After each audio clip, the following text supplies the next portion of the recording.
غربت کی دنیا۔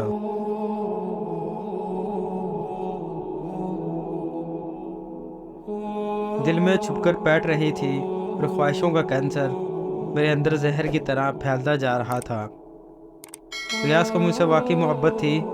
اس نے میرے لیے دن رات کام کیا، وہ تمام آمدنی میرے ہاتھ پر رکھ دیا کرتا تھا۔ میں نے اس سے کہہ کر اپنے 2 بہنوں کی شادی کی، بھائی کو اسکول میں داخل کروایا اور اس کے لیے کپڑے، جوتے، چیزیں پہچانتی رہی۔ میرا بیٹا ریاض اپنی بڑی ماں سے زیادہ مانوس تھا۔ اس کی ستلی بہنیں اس کو ہر وقت گود میں اٹھائے رکھتی تھی، سجاتی سنوارتی تھی۔ سوتن نے میرے بیٹے کو حقیقی ماں کا پیار دیا۔ وہ عقل مند میری بے چین فطرت کو سمجھ چکی تھی۔ مجھ کو اپنے بیٹے سے کوئی خاص انس نہیں تھا، بلکہ یوں کہو کہ شوہر اور اس کے گھر کسی سے بھی محبت نہ ہو سکی۔ یوں لگتا جیسے کہ یہ میرا گھر نہیں بلکہ میری سوتن کا گھر ہے۔ ریاض کا ٹھیکیدار کبھی کبھی اس کو اپنی گاڑی میں گھر سے اٹھانے آتا تھا۔ اس نے ایک بار مجھے دیکھا تو دیکھتا ہی رہ گیا۔ اس کے بعد وہ بہانے سے ہمارے گھر آنے لگا، میرے بچے کو پیار کرتا، اسے گھمانے لے جانے لگا تاکہ میری توجہ اس کی طرف مبذول ہو۔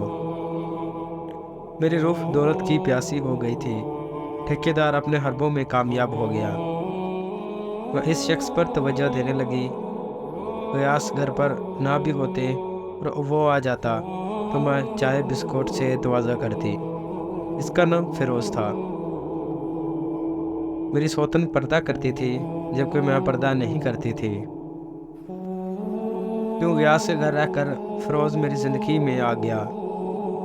اس نے مجھے سونے کے زیورات بنوا کر دیے جو میں ماں کے پاس چھپا آتی تھی۔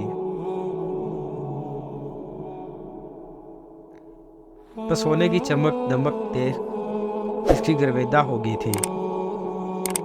کچھ ہی دنوں بعد میری سوتن کو حالات کا اندازہ ہو گیا۔ ریاض کو بھی شک رہنے لگا، لیکن ان دونوں نے نہ ٹوکا اور زبان سے کچھ نہ کہا۔ فیروز نے مجھ پر پیسہ لٹایا تو میں نے ریاض سے طلاق مانگنی شروع کر دی۔ انہی دنوں ابا وفات پا گیا۔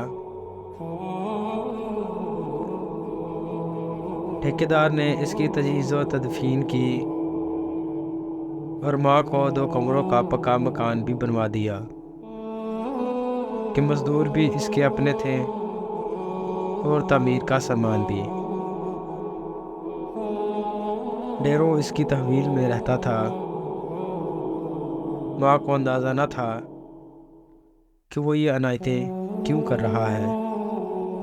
بس پھر کیا تھا، پہلی بار دولت کا چسکا لگا تو میرا دماغ خراب ہو گیا۔ میں بات بات پر ریاض سے لڑنے لگی تو اس نے مجھے طلاق دے دی۔ میں نے بیٹا بھی اس کو دے دیا کیونکہ وہ میری سوتن سے پلا ہوا تھا۔ طلاق کے بعد میں چند دن ماں کے گھر رہی، پھر ٹھیکیدار کے ایک دوست کے فلیٹ میں آئی۔ بہت خوش تھی، سمجھ رہی تھی کہ اب میرا خواب پورا ہوگا اور میں ایک بڑی کوٹھی کی مالکہ بن کر رہوں گی۔ میں نے نکاح کی بات کی۔ فیروز نے کہا، فی الحال تم میری مہمان ہو، عدت کی مدت تو پوری ہونے دو ورنہ لوگ کیا کہیں گے۔